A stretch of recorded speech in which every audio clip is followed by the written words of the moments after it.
Hello, everyone. Welcome back to the Politdigm Podcast. My name is Red, and today I am joined once again by Alpha.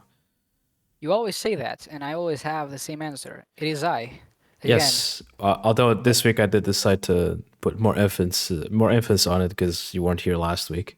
Yeah, I'm sorry. I was so overworked. Word on the street is that you were robbing a bank.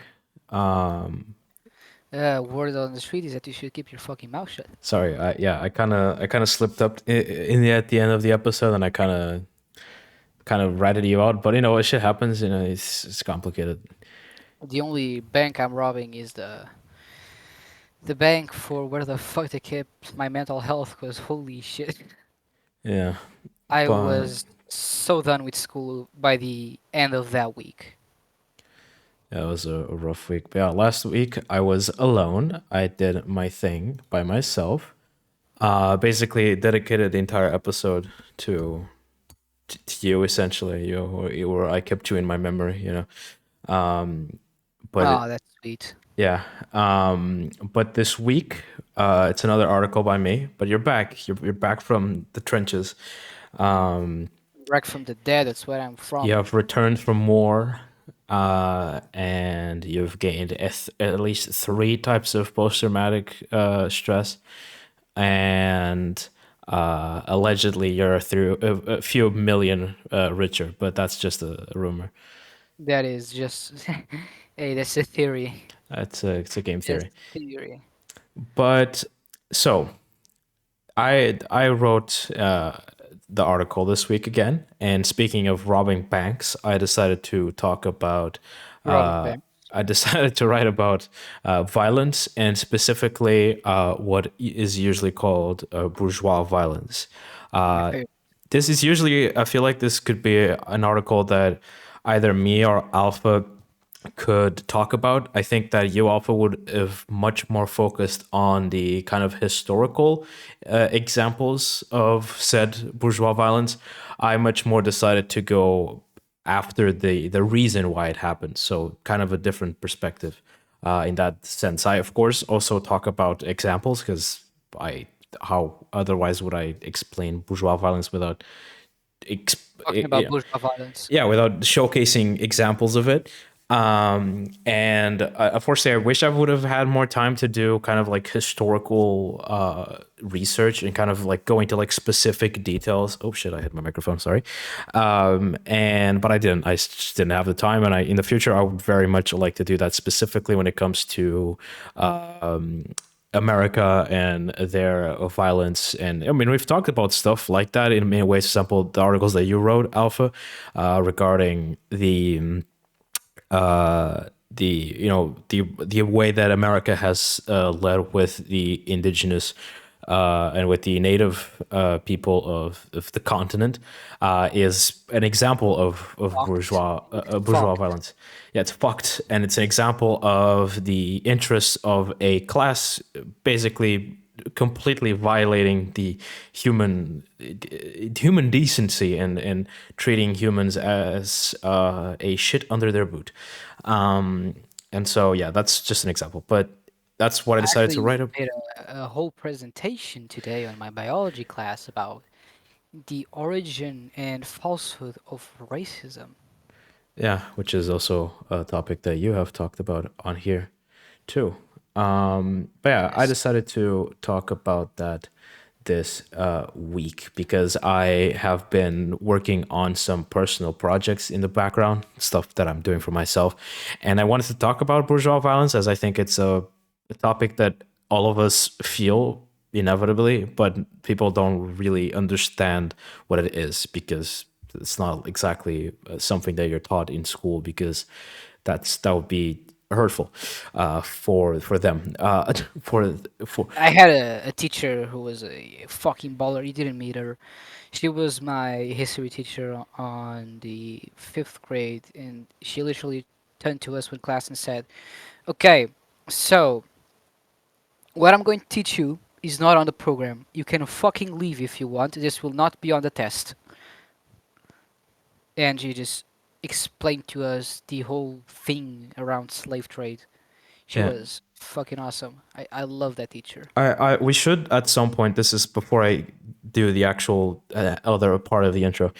We should at some point, and I think this would be fun to like talk about. I mean, we've kind of talked about it, but not like very in depth regarding like the school systems and kind of like how, in that example, that's a good example of like how the school system has absolutely, in most cases, no real intention of actually being an actual institution of learning, but rather an institution of creating workers, which Fucking is it's Pink like a Floyd Spice. which is why just students feel so horrendously Oh, just fucking used. I don't know if that's a good term, but that's how it kind of feels. You know, kind of being not seen as an actual person who will strive to we are learn, but little slave rather machines that have to deal with the program. yeah, but rather just like, no, you must know these things because that is what a good person does. It's like, what? No, I want to learn. I want to be able to become a smart person, not just learn What random are the shit. Russians? Why is the dog gay? That is another whole thing. Yeah, it's a complicated issue, but before, Why is the dog gay is complicated? what? Yeah, that's definitely what I was referencing to. But yeah, let's before we get into the episode, before I start talking about the article, I of course have to do our obligatory shout out Oh, to our other stuff. Of course, if you enjoy this episode and enjoy our content in general and want to support us, you can do that over you can at donate. Patreon. But if you can support us monetarily and would like to support us in alternative forms, you can always check out our website and see how you can support us in those said alternative forms, which, by the way, we much more prefer. At least I do. I don't know, but Pretty cool of you to do that. Alpha is a greedy bank robber, so who knows? Stop. Stop. Stop slandering my work. I am not a greedy fucker. I am an artisan. I'm Get an it artisan. right, bitch. I'm an artisan. I am a professional Art. in the art of robbery. Art. Um, Yeah. anyways, that's a joke. Is it? Support us over at our website or check out how you can support us. Of course, you can also join our community over at Discord. And if you happen to join our public Discord server and also to support us on Patreon, don't forget that you can submit questions for our podcast Q&A, because at the end of each podcast, every week, if we have questions, we will try to answer them to the best of our abilities. Of course, if you give us 100 questions, we will not answer all of them because what the fuck. Speak for yourself. That's true. I'll be here 3 hours. It's like 1 hour of podcast, 3 hours of questions. Yeah, that would be kind of baller. And of course, check out our other content for those who, for example, watch this podcast or listen to this podcast on streaming platforms. You might be unaware of our other content on our main channel on YouTube, where we currently have a series called Politdigm Reads, where we are going to be reading a bunch of books and other stuff like that. And of course, also check out our social media platforms where we'll keep everybody updated with the latest Politdigm news and the latest stuff that we're working on. And with that being said, let's get into el article that I wrote. So El article. el article. So I decided to basically, when it came to bourgeois violence, I decided to separate it into three groups. This is not, it's not some sort of agreed form to separate them. I just separated it into these three types out of ease to explain. I decided to do this. It's not like an official terminology. Maybe it is. I don't know. I just did it for an ease, for the ease, and to just make it easier to explain. And basically, I separated it into the category of physical, philosophical, and economic. And of course, these three happen in hand in hand with each other. I hit my microphone again. God damn it. They help each other out. These are things that work intertwined with each other. And of course, all of them together form bourgeois violence. And bourgeois violence is one entity. It's not a physical thing you can hold, but just keep in mind that bourgeois violence comes in various, shapes and sizes, and that I decided Even though to, it's not made of shapes and sizes. yeah, but I decided to basically categorize them in physical, psychological, and economic. The first, I guess we should probably explain why bourgeois violence came to be in the first place. It's very easy to kind of to explain. So, as the in the 19th century, 19th, no, in the 18th century, sorry, with stuff like the French Revolution and basically the fall of monarchies and the rise of the capitalists in general, we had a new dog, the new big dog, the new We ruling had a new class. doll. We have a new ruling class, and much like every other ruling class, usually if they're called a ruling class, that means that there's a class that they're ruling. This case, in the capitalists, it's the workers and the capitalists class, or as it's known in theory, in, for example, Marxist theory, or usually as it was talked about in that era in more traditional terms, is the bourgeoisie and the proletariat. I'm out of breath.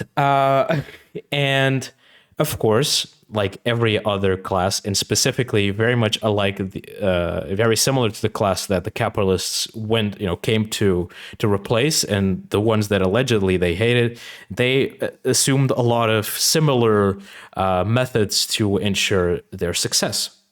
Because when you have two classes, which have, in this case, which is what creates the term class struggle, you have two classes which have intrinsically different objectives, different material interests. And in case of the capitalists and the workers, it's very simple. The workers produce stuff, wealth. They produce physical things which then can be turned into wealth or into other commodities.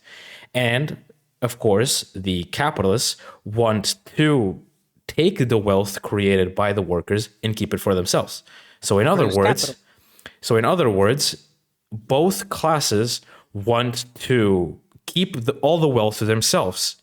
But there's an issue. One of those classes does not produce shit, the other one does. And both classes can't have wealth at the same time, because there's, either one of them has it or the other one has it, or if you try to split it half and half, nobody's going to be happy either way. So somebody's going to come on top, because either the capitalists are going to screw over the workers, or the workers are going to revolt and be like, no, we deserve everything because we are the ones producing wealth. You don't deserve anything. So there's clearly a struggle. There's just these two classes just don't agree with each other. They're just completely they're just two groups that don't have the same common. They have the same common interest, but they can't coexist, let's say, in harmony. And so this creates class struggle. With class struggle comes, revolt from the one of the classes. This case, the undermined class, the one who is ruled. And of course, the ruling class, looks at it and goes, nah, no, you're not doing that. You're not going to get your rights. Go fuck yourself. We stay on top, and you will do whatever the hell you want. So how do you do that? You can't do that by just, be going like, oh, please, be so nice to work for me and I'll take all your wealth. No, you have to be assertive. You have to be violent in a both literal or figurative sense. You can be physically violent in, getting out a whip and treating them as slaves, which happen in America, for example, or you can essentially create horrible conditions, which means that they are dependent on you. And this is just two examples. Of course, in this case, it's basically how bourgeois violence is born, is out of a necessity to the bourgeoisie to protect themselves against the proletariat, because the proletariat wants to own what they produce, and the bourgeoisie doesn't want that. And as the proletariat starts becoming pissed off, with all Yes, their they do. right, which is perfectly reasonable. If somebody was stealing everything from you, I guess you would probably feel angry too. I personally would. And of course, they're like, no, this is not a risk we want to take. So we are going to make sure that we have basically our entire success just, you know, that it's safeguarded. We want to make sure that we don't lose it all. So how did they do this? They start basically using their capital, their economic power to influence political, politics, because of course they do. And of course, they start influencing a lot of different organizations. And it's at this point, as we form the supposed state, which is supposed to basically safeguard the interests of the people, where they turn the state into something which does exactly the opposite. As the state starts only safeguarding the interests of the capitalists with, for example, turning the police and the military into forces of basically safeguarding private interests. We see this, for example, with every time in a modern scenario, anytime there is any type of what's it called, protest, for example, a protest, let's say, of a union, or a protest that is, for example, for civil rights movements, for example, with BLM, a very recent example, you suddenly start seeing the state, the state apparatus, like the police and these, the parts of the state, basically going against the people and, doing things in the name of capitalist interest. In this case, is to keep people from getting the rights they deserve, because if they did, they couldn't be treated as slaves. In this case, wage slaves, and other wonderful stuff. So, and I use, sorry, before I move on, I used an example in this article specifically regarding the police, which I think is an interesting idea to put down, which is that before the capitalists exist, there was already a form of police. You might have called it something else, like the royal force or some random shitty name, depending on the country you're in. But they did the same thing. They again protected the interests of the ruling class. Sure, it was a different ruling class, but it was still a ruling class. So when the capitalists came along, they basically already had the entire framework of a society, with a ruling class already developed. They just had to tweak it, change names, give it a bit of a facelift, try to make it look a little nicer. In the case of the police, it's a very clear transition from one situation to the other, where it's clear that nothing really changed, just that the class that's being protected is different. And so it is what it is. But so again, as I said, bourgeois violence is basically the violence that is done in the name of protecting the bourgeois class. That's kind of the one-liner, if I had to define it. And now we can get into the different forms of the violence. And the first one, Alpha, try to guess which one it is. Physical.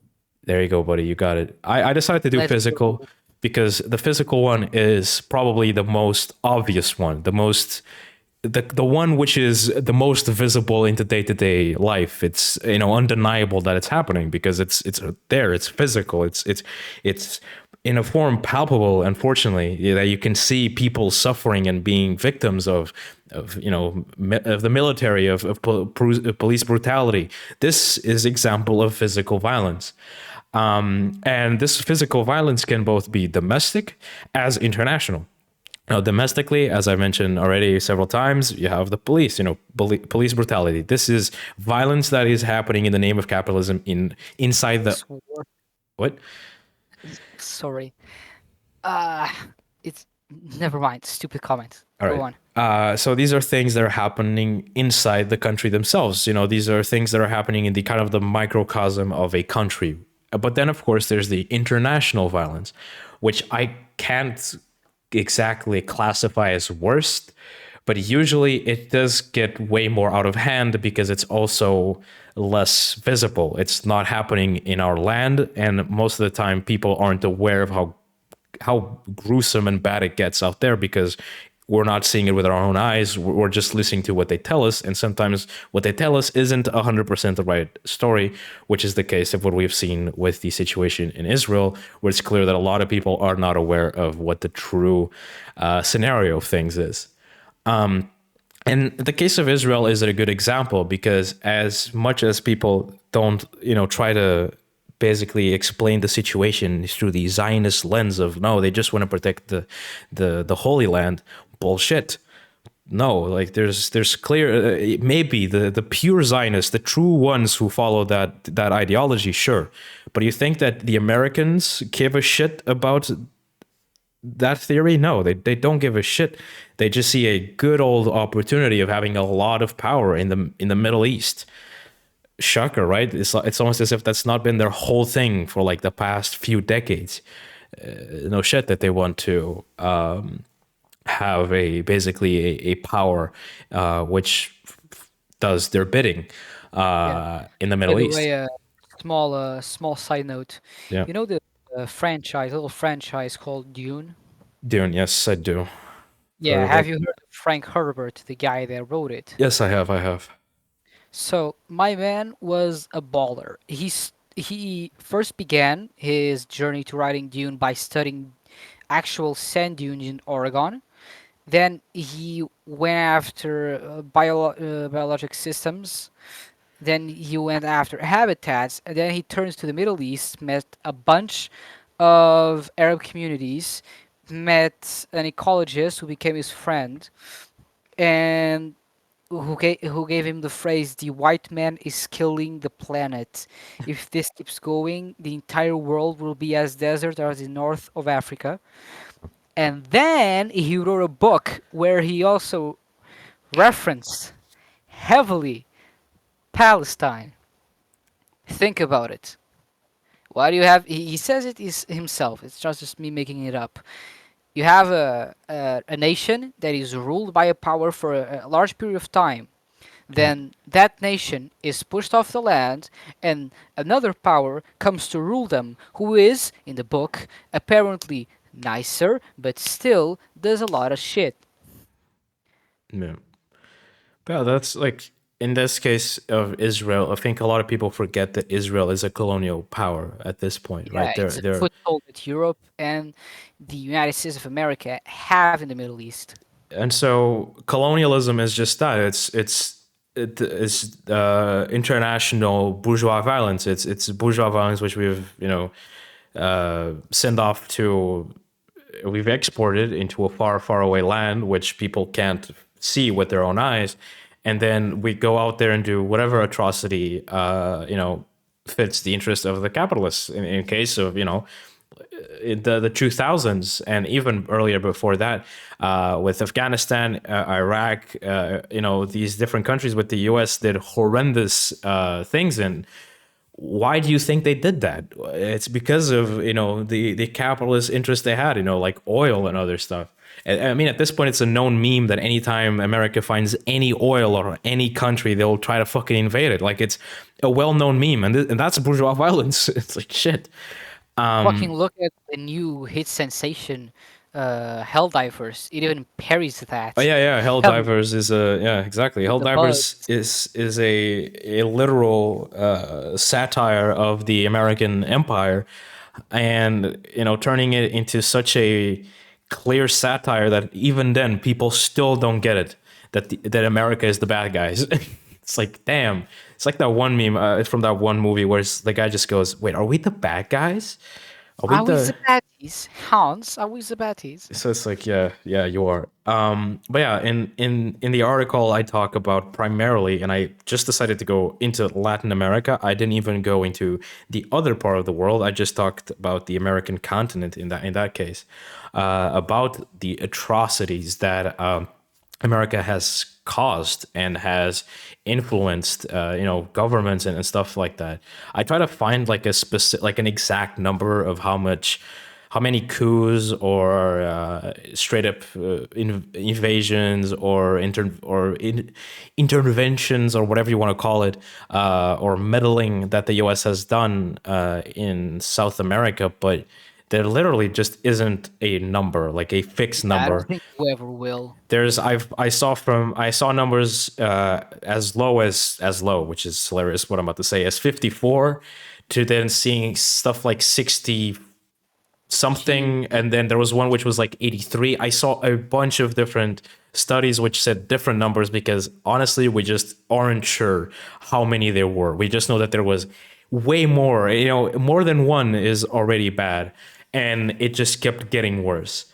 we And still don't know how much bullshit we committed. yeah, we still don't know, and probably America themselves at this point aren't even aware of how many things they've influenced, because at some point they stop. The CIA is basically a government of itself. They stop Yeah, losing power or even knowledge of what the fuck's going on. If they've let the bull free and it's just going, it's just destroying everything.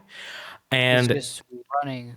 and it's clear, like, from toppling leftist governments, which were elected democratically as they should, and undermining democracy, and supposedly doing so to protect democracy, which is pathetic and hilarious at the same time. The idea of, oh, we must undermine a foreign democracy to protect domestic democracy. What the fuck are you talking about? Are you dumb?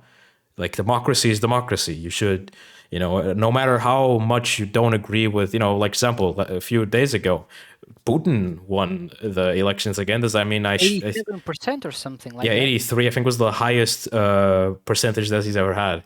Fucking right. Do you think, do I want America to just invade them? No, what the fuck? No, that's not how things work. We shouldn't just like dictate who is worthy of democracy and who isn't.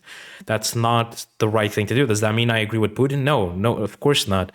But I also don't think that we should start killing people, start killing everybody who we disagree with. It's not a logical and reasonable or even sustainable mentality to have, because at some point you're just going to start killing everybody, and there'll be nobody left but you. And so, Totally unrelated. We gotta watch that A24 yeah, we do. Civil War movie. It comes out in April, I think.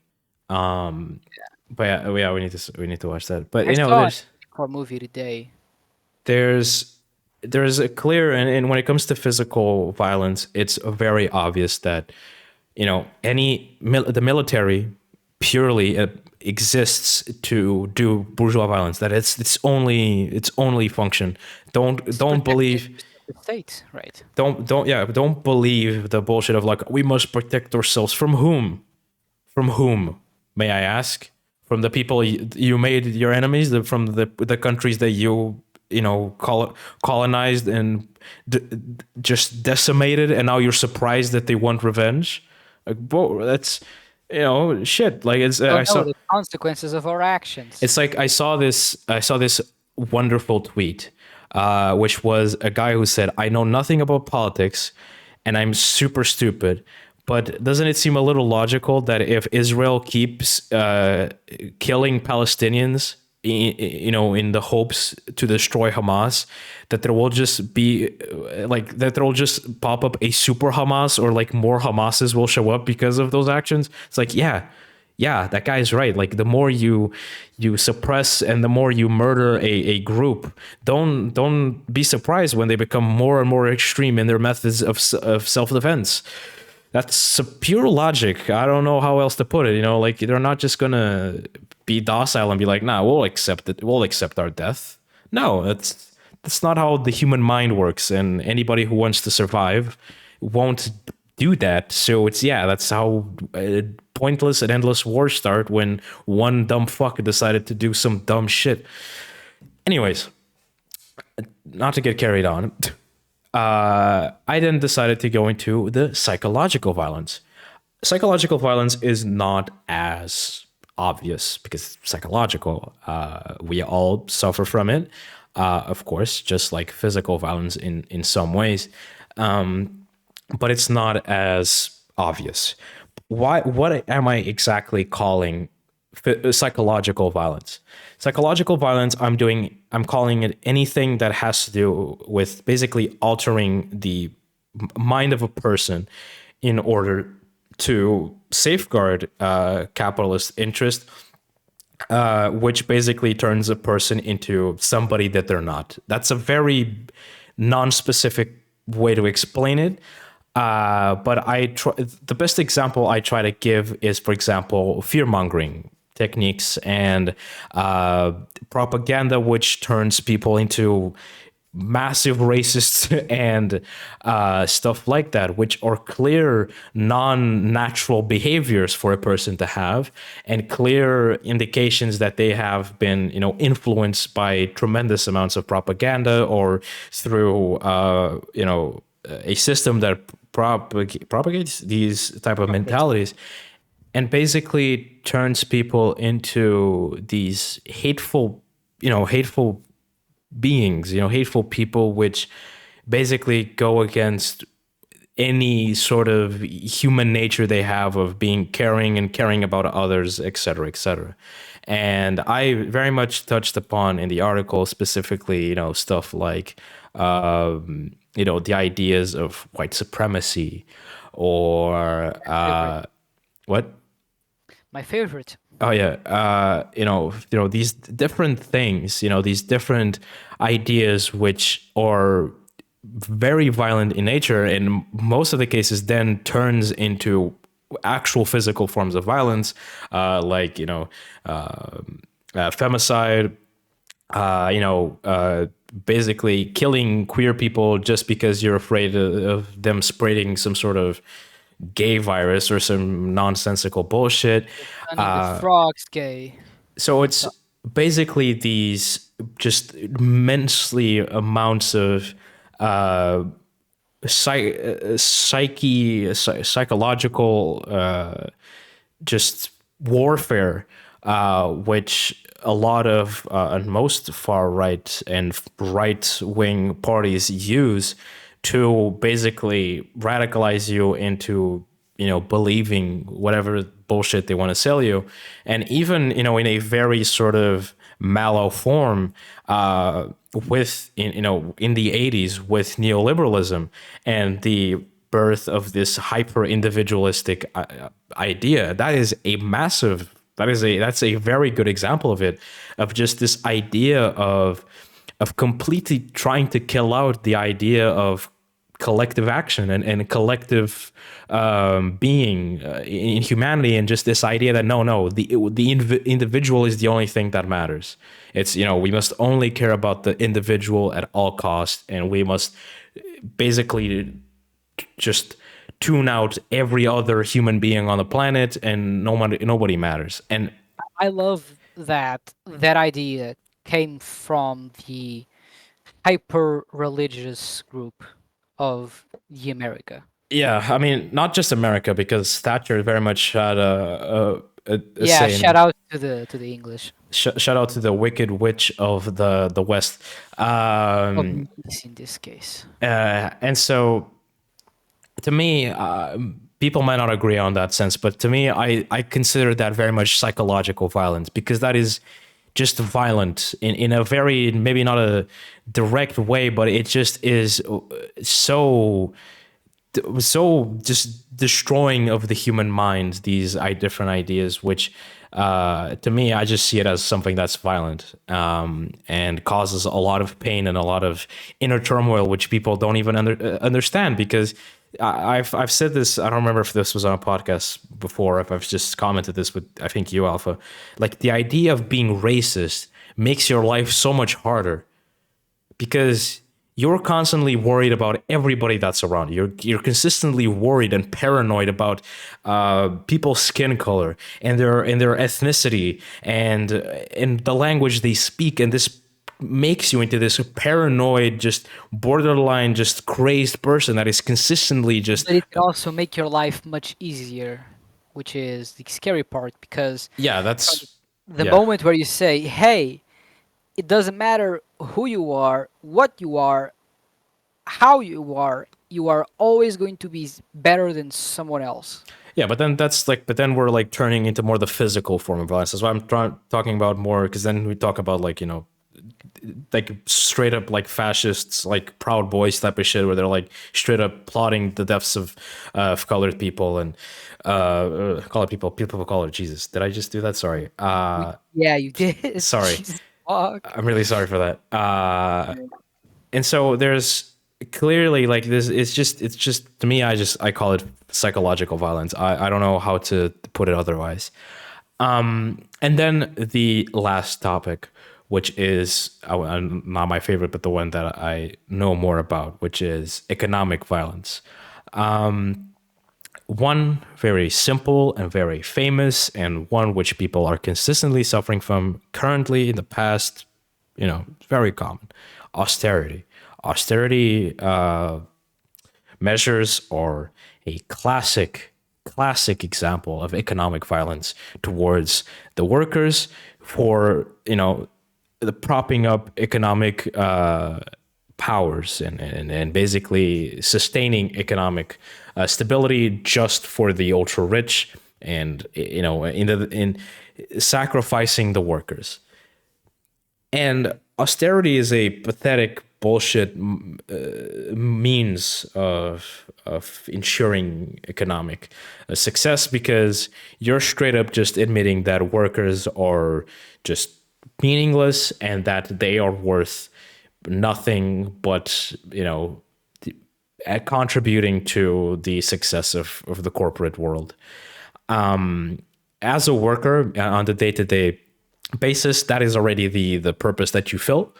But with austerity, it's basically just clear and cut. They don't even try to hide that they're like, no, we're going to take away your basic needs. We're going to defund the public sector and take any type of value that we produce there and move it towards the private one. And that's bullshit. It's a horrible thing to do. It never works for the workers. It very much pleases, and very much the private sector does become way more rich, but it's clear that it's doesn't work again for the workers. I mean, just in the last 2 years, more 3 years since COVID, like people have been consistently we've had less and less living conditions. We're consistently more poor. And then the private, the bankers and the private equity companies keep getting richer. That it makes no sense. It again is that classic class struggle. It's the interest of the two different classes being in place, and just the amount of economic violence which we consistently or suscepted, that's, I don't remember the correct word, suffer from, that's a better term to put it, is tremendous. And of course, as always, it's always the underprivileged minorities, the groups which always suffer from economic violence. We're talking about homeless people. That's a very obvious one. We're talking about specifically immigrants, of course. We're talking about people who have suffered domestic violence, who basically are always almost always on the verge of being homeless and other issues. Queer people, specifically more children and those who basically are screwed because they don't have, for example, parents that support them, because they basically put them on the street. But of course, also adults who, depending on the country you live in, either you're straight up just a victim of physical abuse, murder, etc., or you basically are seen as a lesser person for being so. And of course, then you don't have the same economic, not mobility, the same economic, what's the word I'm looking for? Opportunities as other people. And same goes for people of color. It's, of course, it's always those who aren't straight white and Christian who suffer the most. And it's it's a clear example of bourgeois violence. The economic violence is probably the one that people feel most in their skin, and then of course others feel the other forms, because it's clear that for a large part of the population to be, you know, vastly poor, and for the other one to be vastly rich, there needs to be something wrong, and there needs to be something that's, a massive amount of bullshit going on. In the article, I try to explain why economic violence is basically sustained and how it's consistently justified. Examples of that are, for example, the neoliberal idea of deregulation, where, basically this idea that the free market knows best. It's, something that we consistently critique because it's bullshit. The free market does not know best. The only thing that the free market cares about is making those who are rich richer, and it has absolutely no regard for the actual people who are supposed to be buying said services or products or whatever it is. And so, the idea of, yeah, we need total deregulation. We need the market to basically be this perfectly self-sustaining ecosystem, never works out for the people. And neoliberalism has somehow brainwashed people into believing that it is so. And so people, then vote for those who fight for deregulation, etc., and then we are able to perpetuate these cycles of economic, psychological, and of course, physical violence. And how do I conclude this? It's clear that there is no plans, let's say, for the ruling class to stop these actions, these forms of acting. They've been going on for over 150 years now. If we start counting from the French Revolution, it's over that number. And it's clear that, this is, at this point, it's just become a way of being. People just accept this violence. They just accept that there is going to be people who die, across the planet for the sake of somehow protecting their land or whatever the hell. There's then people who just accept that we're always going to be, always going to be victims of this psychological violence. There's always going to be racism no matter what. There's always going to be all these different issues no matter what, even though that they're in any way, shape, or form based off of any reasoning, or that they're actually based off of logical things, as Alpha has touched upon. For example, trying to explain racism by science. It's not something that's doable. However, through political science, you can, however, explain why racism exists in the first place. And it's something that we've talked about before too. And there's a clear sort of, I don't know, how would you put it, Alpha? An okayness of people just kind of being like, no, this is fine. This is a perfectly reasonable, way of thinking. I don't know how to put it. It's clear that bourgeois violence is not going to end, because we want it to. And what I mean by that, I don't mean that like, oh, if we, how do I explain this?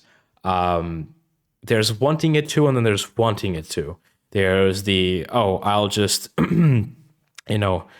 be against bourgeois violence, consistently be against it, and vocally being against it.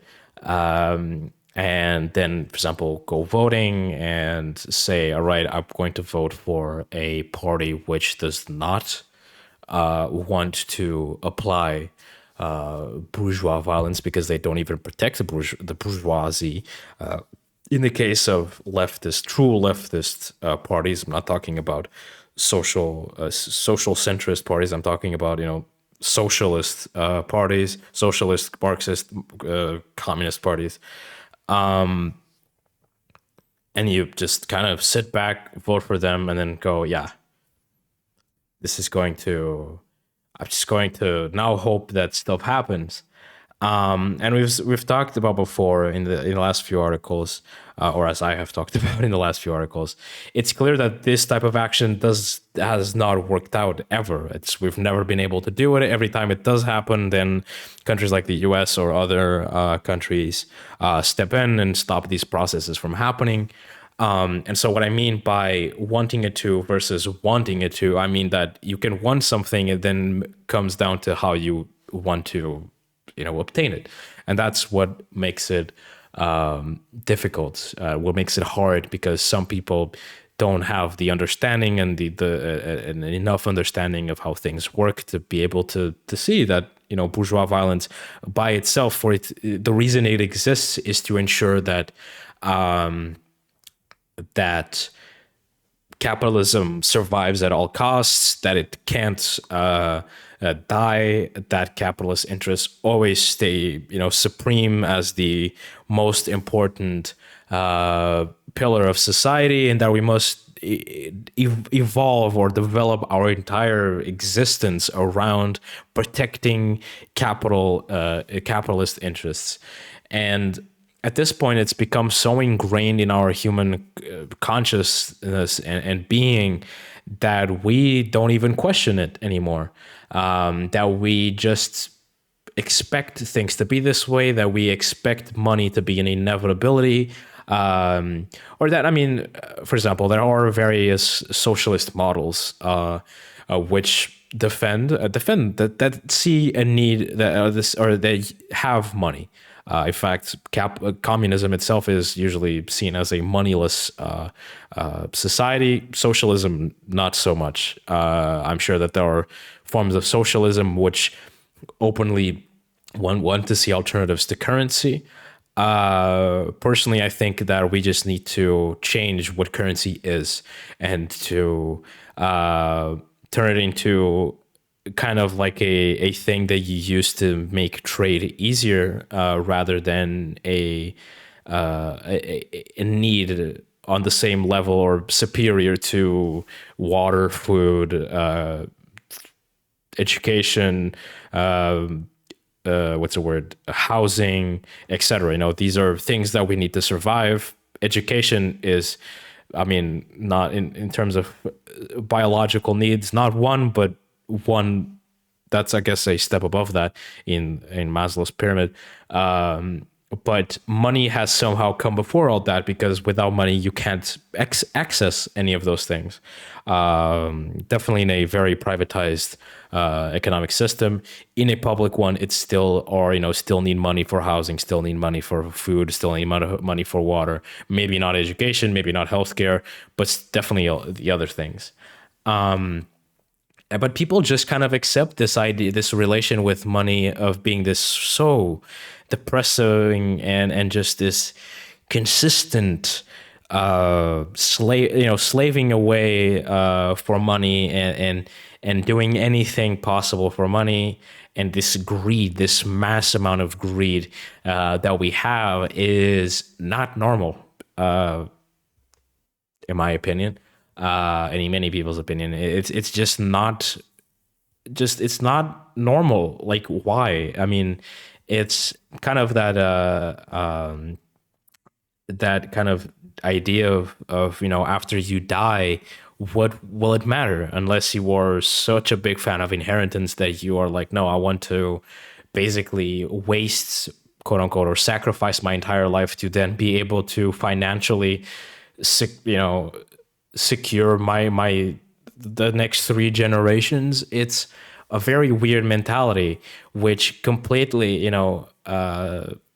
undermines just dignity and the idea of a human life being a human life, because we're nothing more than slaves to a system which wants us to obtain this currency to then make a large group richer and us just afloat. It's not normal, and don't most people don't recognize that. Is that because you're dumb? No, it's don't ever think that. But it's clear that there is a complete and total false consciousness, again, a terminology that Marx talks about many of times, about this idea of just living under a reality that's not true. Just kind of this collective false consciousness that we live in, which turns it into these docile and just what's the term, docile and just submissive, I guess, people which will do anything that the ruling class wants. And that's really bad. That's really bad, because then we are much easier to exploit, or much easier to, it's very easy to take away our human rights without us even noticing. And then we just, any significant progress that we seem like we've made suddenly just poof, vanishes, because of how docile and like sticking to our guns we've become. And that's really bad. Of course, for example, last week I talked about that when it came to struggles regarding leftist movements. And so for the listeners who want to hear more about that specific topic when it comes to us becoming kind of docile and numb to being part of this oppressive system, how it's made collectively our lives worse, and how it's, for example, turned us so reactionary, and suddenly there's such a rise of right-wing ideologies, primarily in the West, and I mean other places too. But I was saying all of this for one reason, and I've completely lost track of what I was going to say. But yeah, I remembered. But yeah, all of these things are part of the so-called bourgeois violence. And when I said before, the idea of wanting bourgeois violence to end, if there is bourgeois violence, there needs to be an antagonist to that.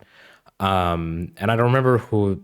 There's a sort of essay or pamphlet, whatever you want to call it. I don't remember who it's by, but it's on the Marxist.org website, which is a kind of like archive with like a shit ton of books from Marx himself and other Marxist theorists, but also other stuff, like just stuff that is created by Marxists, or that is considered Marxist literature, I think.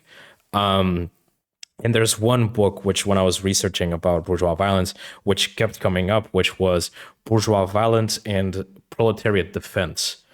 And that's a very interesting terminology, because I had never thought about that. I've heard of bourgeois violence before, but I had never thought about calling it, or calling the opposite of bourgeois violence, proletariat defense, because it makes total sense. If there's violence done in the name of the bourgeoisie, that there needs to be a defense in the name of the proletariat, in the name of the workers. And it's just, they go hand in hand, yin and yang.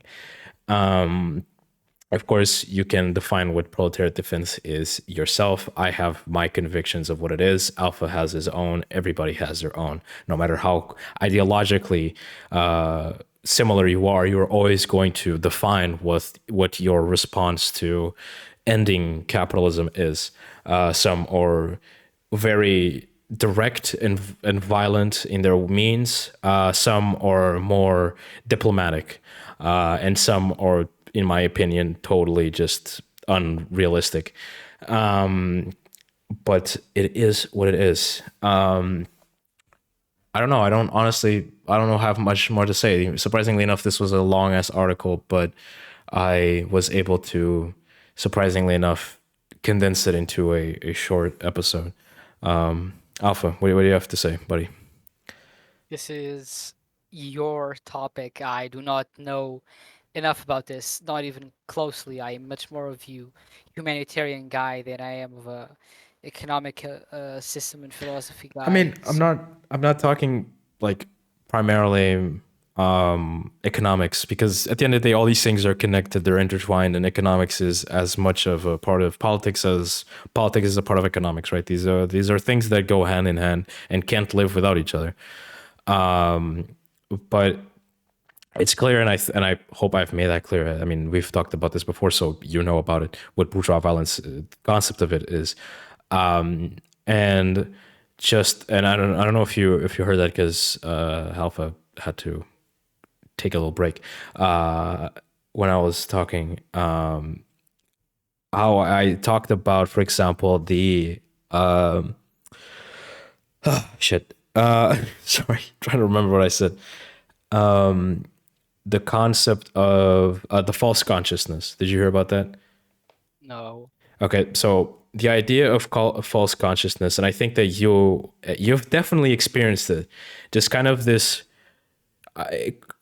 call it what you will, but false consciousness is basically the idea that people are seemingly living a false reality, where being screwed over by capitalism is a perfectly normal and natural thing to happen in the day-to-day life, and that that's just how life is, and that that's how it should be. copium, Yeah. massive amounts of copium. I think that, to me, I think that like the libs, as people like to joke about, like the liberals of the internet, who consistently go, well, capitalism is like the only system that works, and like competition is the best, and the free market and competition are like besties and shit. Like this is clearly people who have never had an original thought in their lives, and who have been so brainwashed into, again, falling to these like false consciousness, these ideas that some things are inevitable, that they will always happen, and that life is just horrible as it is, and that there's nothing you can do about it, because we're just this way. And that a lot of the times this is just, I won't call it a ploy, but it is just exactly what the ruling class, of course, wants. You know, as I said before, when I was talking about being docile and submissive, which is a weird terminology to be using in politics, being submissive. But it's a very applicable term in this case. Of the idea that no, like we must keep everybody as dumb as possible. We need to keep them as unaware of the gruesome realities of life, so that they can never ever imagine a life beyond the capitalist one. And I experienced that specific kind of, and I know you do too, kind of this impasse that I hit when talking to people IRL with this, about this type of stuff, where there's this clear, just, is it dogma? Is that the correct terminology? Of just this like insane mental stronghold that they have of like, no, capitalism is the only thing that exists. Nothing exists beyond capitalism. There's one, I don't remember his name. I never do. Is it? Oh, fuck. I'm not going to try to say it. It's a Japanese, I think, philosopher, political philosopher, I think, who said that like capitalism is the end of human history, kind of insinuating that this is like, and it's not even saying that, it's not like some Albert Einstein type of shit where he's saying that no, like capitalism is going to end humanity and we're all doomed, type of shit. No, is he's saying that like, no, this is like the last chapter of humanity. We've reached peak human performance. That is what capitalism is. And I think a lot of people do kind of think that. I don't know if you are of that opinion, but I definitely feel like most people aren't even competent or capable of thinking about anything beyond what the capitalist existence is. I think I hear a lot is not, oh, it's not the current economic system that we have in place. It's the problem is the government. Yeah, it's the government. Or a few bad apples, which is always a hilarious kind of.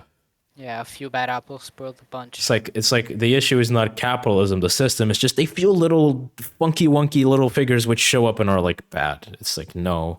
Ignore the crash. It's like, ignore every single crisis, ignore human misery in general, ignore everything, ignore almost 99% of everything, and then just like look at that 1% and like, oh, look at this guy, he's bad. Apples.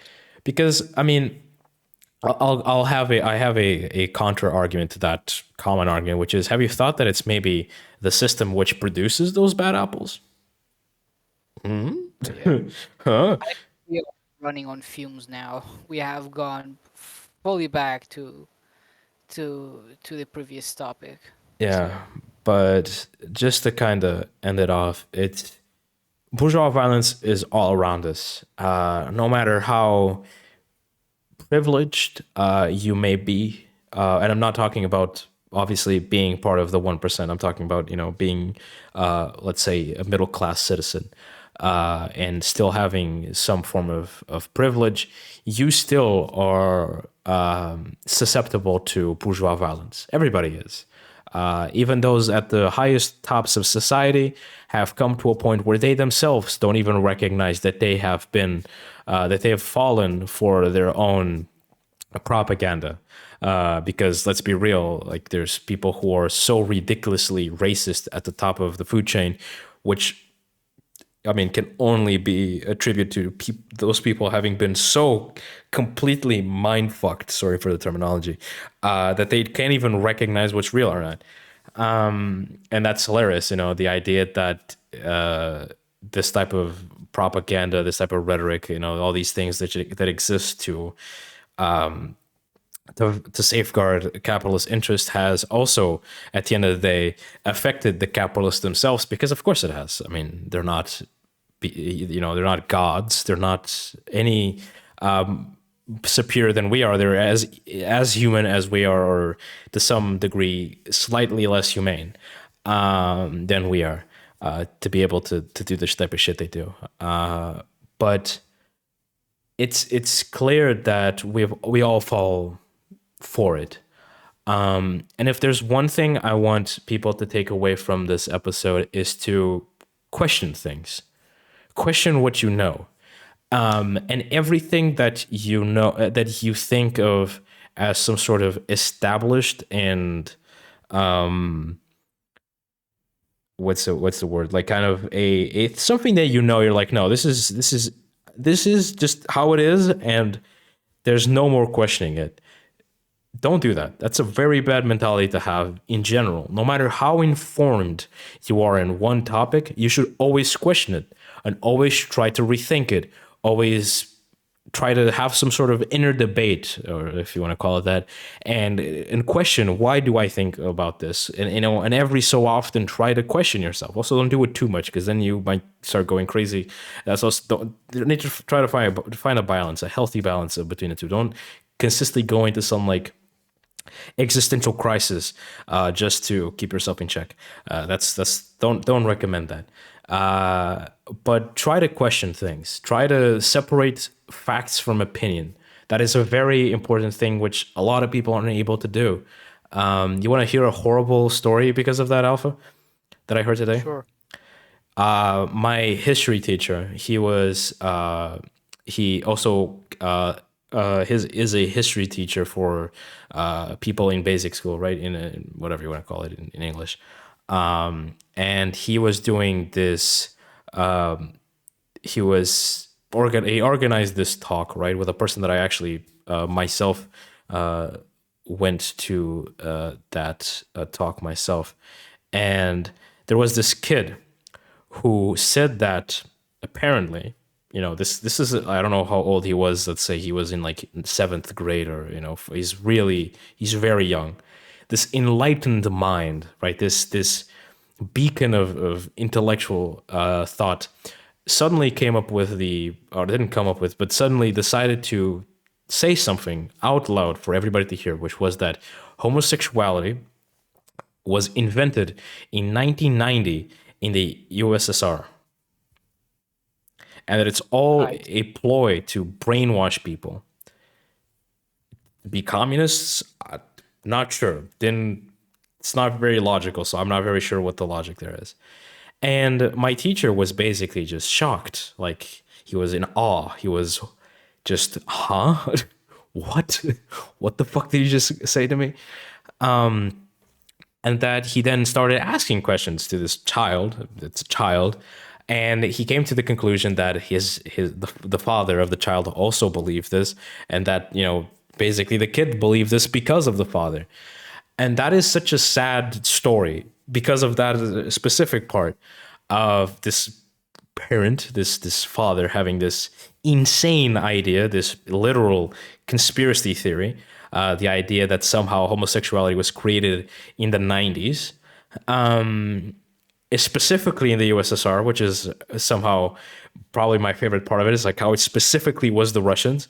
It's always the Russians. Come on. And it's also funny how it was exactly a year before the end of the USSR. It's like, I don't know, like, did homosexuality break the USSR apart? It was Like, planned. Fuck you. was it like Basura. was it like some sort of like Frankenstein's monster that like went out of control and everybody became gay and the government fell? Like, what the fuck is the whatever?